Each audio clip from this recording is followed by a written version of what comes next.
నన్ను ఓదార్చడానికి వచ్చిన సోదరులారా, అక్కల్లారా, చెల్లెల్లారా, తండ్రి చావుతో మొదలెట్టిన రాజకీయం ఆ తర్వాత మా నాన్నని చంపారు.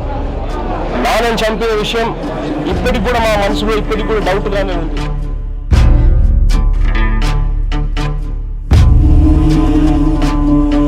సానుభూతి సాకుతో మొదలెట్టిన పాదయాత్ర, బాబాయి హత్యతో అందిపుచ్చుకున్న అధికారం, గుండెపోటు రావడంతో ఆయన మృతి చెందారని చెప్పి మనకు మళ్ళీ ఇవాళ చిన్నాన్న మీద దాడి జరిగింది. జరిగిన నేపథ్యంలో ముఖ్యమంత్రిగా ఉన్న వ్యక్తి మళ్ళీ చంద్రబాబు నాయుడు గారు. మోసపూరిత మాటలు, దీని వెనకాల వైఎస్ భాస్కర్ రెడ్డి ఉన్నాడు, వైఎస్ అవినాష్ రెడ్డి ఉన్నాడు, వాళ్ళ వెనకాల వైఎస్ జగన్ రెడ్డి, భారతి రెడ్డి వాళ్ళని ప్రొటెక్ట్ చేస్తూ ఈయన థ్రెటన్ చేస్తూ ఉన్నాడు అని కూడా చెప్తున్నాడు. మెగా డిఎస్సీ పెడతామని చెప్పి ప్రతి పిల్లాడికి చెప్తా ఉన్నా. ఎక్కడా కూడా మద్యాన్ని పూర్తిగా లేకుండా చేసేస్తామని చెప్పి కూడా గట్టిగా చెప్తా ఉన్నా. బూటకాల భరోసాలు,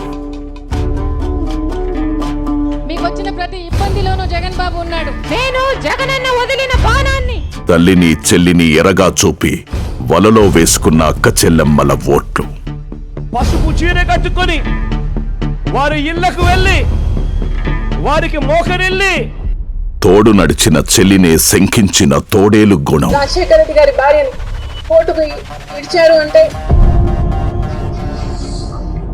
అలాంటి కొడుకుని ఎందుకు కన్నాను, అలాంటి కొడుకుని చంపేస్తే బాగుండు కదా చిన్నప్పుడే. జన్మనిచ్చిన తల్లిని గంటేసిన కసాయితనం, తల్లికి చెల్లికి పొడిచిన వెన్నుపోటు,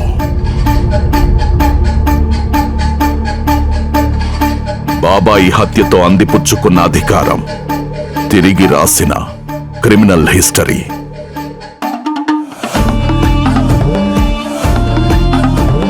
I'm giving instructions. I'm giving orders. This will be the last meeting here in this country. కూల్చాడు ప్రజావేదిక, మొదలెట్టాడు విధ్వంసపు నడవడిక, మాట తప్పాడు మద్యపాన నిషేధం, మొదలెట్టాడు కల్తీ మద్యపు నరమేధం, కల్తీల స్కాములు, రాల్చిన ప్రాణాలు, వచ్చిన లాభాలు.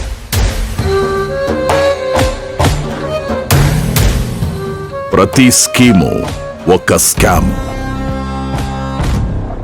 అడ్డగోలు పాలన, వేల కోట్ల ఆర్జన,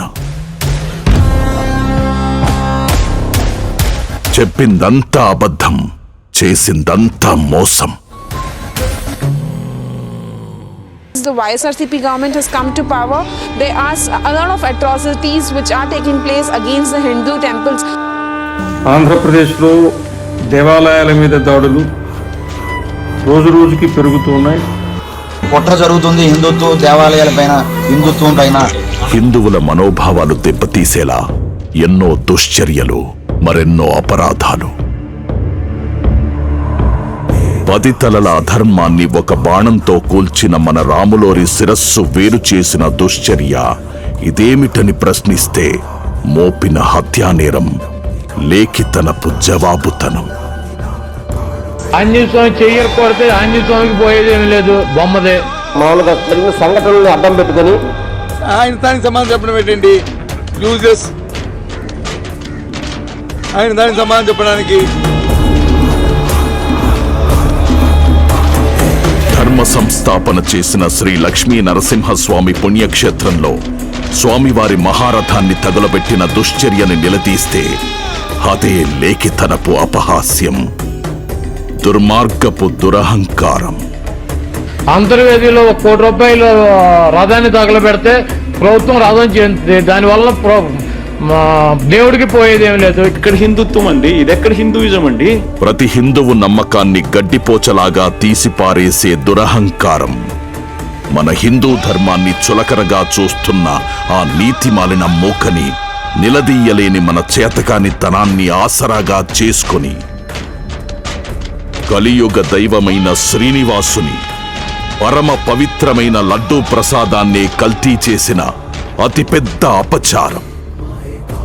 5 ఏళ్లుగా చెప్తూనే ఉన్నాం, అది చాలా మంది భక్తులు కూడా అదే చెప్తున్నారు.